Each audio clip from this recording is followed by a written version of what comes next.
Hello, this is Julian with Coffee Reviews, and today I'm going to be doing a first for the channel. I'm going to be reviewing a full box of coffee, and this is going to be the first of many reviews in which I review a full box or a full bag of coffee, kind of talk about them a little more in depth and the changes that the coffee goes through from the first time I brew it up until the day that I'm actually reviewing it.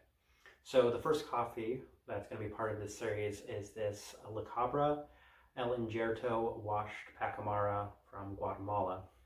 And I picked this up when I was in New Haven. There should be a video posted either now or sometime soon of me trying it out in a coffee shop in New Haven and trying their, I think it was in Ethiopia at that time.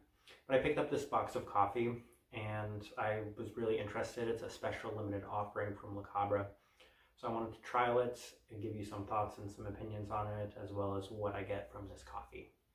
So right here, I have my tasting wheel, and I also have kind of a little bit of a journal, kind of talking about the changes in the coffee from the first time I tried it up until, well, up to just a couple days ago, the last time I brewed it.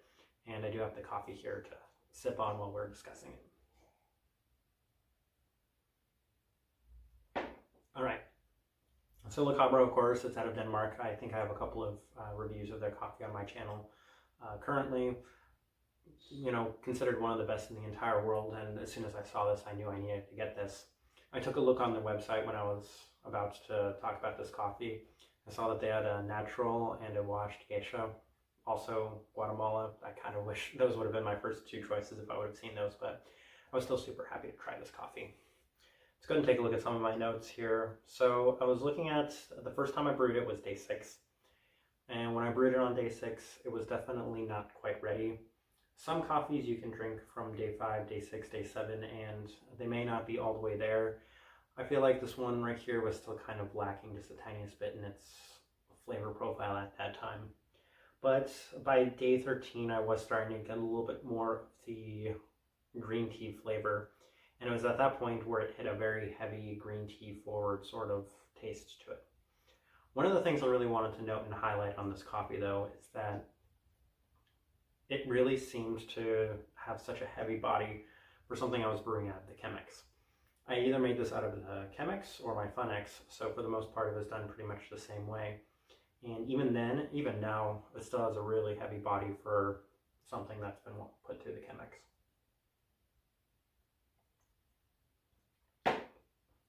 Now, at this time, it seems to be a lot more chocolate forward than it was at the time I created this tasting wheel. But at day 13, I was getting a lot of these soft citrus and a very gentle, lingering finish to the coffee. And I think this coffee might have been a good coffee to put through just a regular kind of coffee maker. I have a really nice Bona Vita coffee maker that I feel like it would have given me a really nice full body experience of maybe what this coffee is going for. I feel like this might not be the most delicate cup of coffee they have, especially with the other specialty Guatemalas. So that being said, I think it's definitely catering more towards a different clientele than myself. We'll go ahead and discuss this tasting wheel, and I should include the tasting wheel in this video as well, so you can kind of take a look at what I was getting. And while at this time it seems to have died down a little bit with the acidity and the florality, it seems to have spiked up a little more with the caramelness, a little bit more savoriness, and it still has that heavy body. I think one thing that was very interesting for me about this cup of coffee was it did come off as a little saltier than normal, which I think kind of comes to maybe some nuttiness you would have expected from Guatemala. And I think rather than kind of putting it on this pass, recommend, highly recommend sort of category, I'm going to discuss who I think this coffee really caters to. And I think it does cater to somebody that still is in their traditional Central America kind of preference for coffee. It's very chocolatey. If anything, it's more chocolatey now than it was a couple days ago. It's got a little bit more smokiness, a little bit, definitely a little bit more caramel to it today. But throughout the life cycle of this coffee, you were getting some really nice, like, green tea notes. And I know that that doesn't seem to associate with a lot of, I guess, more traditional coffees in a sense.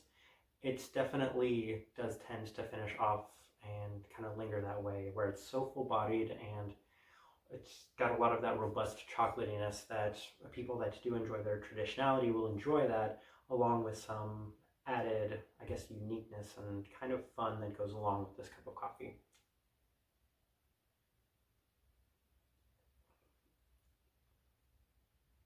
If anything, I think maybe the best thing I can kind of highlight about this coffee is that you definitely get a very strong depth of flavors on this. So there's no kind of shortcomings of what you're getting with the tea or the chocolate. But I think the thing I probably liked the least about this coffee was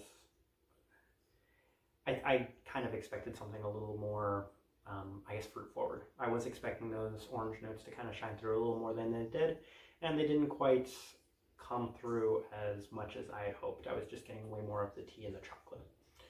So there definitely is and there's no knock on this coffee. I was very happy trying as many samples of this coffee that I did, and the people I did share it with also seemed to be a fan of this coffee. So what I'm going to kind of put this towards is, if you like your traditional, then of the 3 offerings from Cabra for their Guatemalans right now, then this one's your choice. Whereas I might be a little bit more biased towards those 2 geishas. The washed and natural both sounded amazing to me. But overall, this should be kind of give you a really good idea of what I was getting from this coffee, how much it's changed over times. So if you liked this video, like, subscribe, and if you have any thoughts, if you've possibly tried this coffee as well, or if there's anything else from Cabra you want me to try, go ahead and leave a comment, and I will go ahead and get back to it as soon as I can. So this right here has been a discussion and a review of this Cabra El Injerto washed Guatemala Pacamara. Thank you for watching.